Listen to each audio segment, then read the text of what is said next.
sila titigil hanggat hindi sila makaganti. So, bibigyan ko kayo ng idea paano sila makaganti. Makaganti sila pag maupo yung gusto nilang iupo. Oh, yung gusto nilang iupo, kawawa yan pagdating ng panahon, no? Alam mo kung bakit? Uto-uto at sunod-sunuran. Bakit sila galit sa Pangulo? Because they cannot control the President. That is the main reason. Hindi nila mahingian ng pabor-pabor. Yan, bakit galit sila sa Presidente? Dahil straightforward ang Presidente. No? Hindi nila kayang impluensyahan ang Presidente. Kasi, alam nyo, sa nangyayari ngayon, hello po Cesar, walang ibang silang hangad, kundi ang magiging leader, ang gusto ninyang magiging leader. Ang remedy, patalsikin nila yung Presidente, siraan nila yung Presidente. Nakalimutan nila, no, yung mga taong bayan. Kaya palagi nilang ginagamit. Hindi lahat ng nagsasabi, oh, we're doing this for the sake of the Filipino people. Actually, sa kampo ng mga Duterte, they are doing it because they want to get revenge. Gusto nilang gumante. So, papayagan ba natin yung mga ganon? Kasi siyempre, tingnan mo ha, sino bang gusto magpabagsak ng administration? Ang Pangulong Bongbong Marcos, hindi hinahabol ang mga Duterte. Tahimik naman na. Kaya nga nagkaroon ng unit team. Pero, nagkamali ang tansya itong mga Duterte na ito dahil napapalibutan sila ng anti-Marcos. So, threaten sila. Bago pa lang maupo si Pangulong Bongbong Marcos, kinakabahan na sila. Kasi alam nila na hindi sila makakahingi ng pabor. Alam nila na hindi sila makakaporma. Alam nila na ang iposisyon ng ating mahal na Pangulo, siyempre kaalyado, alangan naman kalaban, di ba? Pero, binigyan pa nga ng pagkakataon nakapwesto ang kalaban. Sino ang talagang halos magpakamatay, mang-agaw ng kapangyarihan? Sino ang halos magpakamatay, iluklok si Sara Duterte bilang Pangulo ng Republika ng Pilipinas? Sino ang nanggugulo ngayon? Kaya ako, yung sinasabi nila na mababa daw ang performance ng Pilipinas when it comes to economy, kayo ang dapat sisihin. May contribution kayo dyan, mga oposisyon na mga balingang ituta. Hindi kay Pangulong Bongbong Marcos ang problema. Ha? Kung ano man ang mangyayari sa ekonomiya ng Pilipinas, yan ay dahil sa inyo na mga tingkuling kayo, dahil atat na atat kayo, patalsikin ng Presidente na nagkakaroon ng hindi magandang imahe. Ito pa, nagpapakalat kayo ng maling information.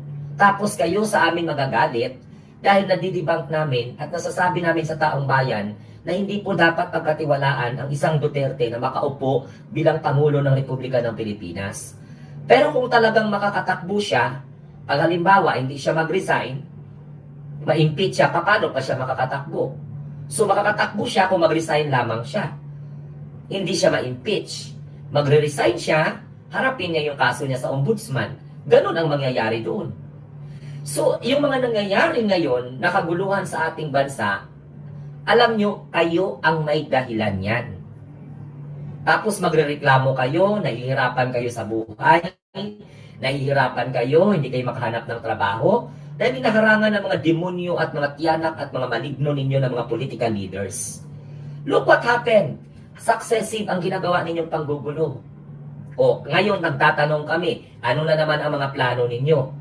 O, nasaan na yung sinasabi ninyo na mayroon pong isang babae na magtistigo laban kay Pangulong Bongbong Marcos na nandoon na nakatago di umano sa Davao? Nasaan na yun? Nasaan na yung lahat ng mga ibinintang ninyo? USB, lahat-lahat.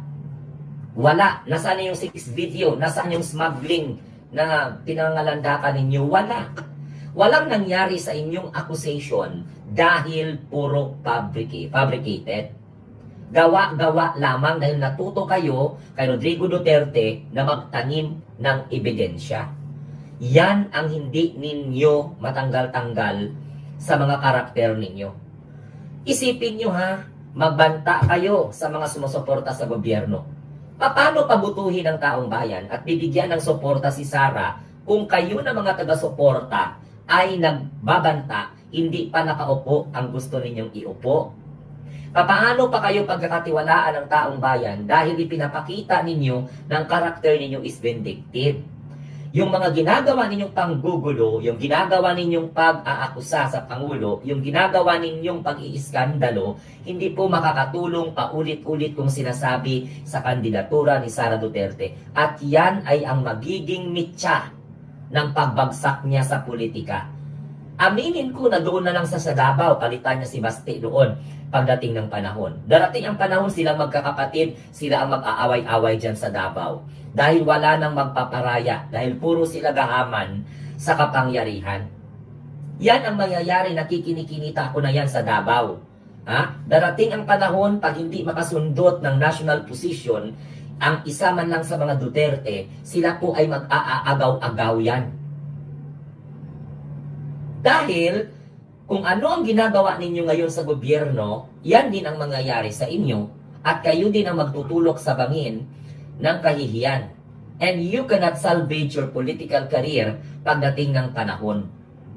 Ang problema dito, dapat disiplinahin ito ng mga Duterte, ang mga vlogger. Do you think nakakatulong ang mga vlogger ng mga DDS sa career ng mga Duterte? Look what happened to Rodrigo Roa Duterte. That is the best example.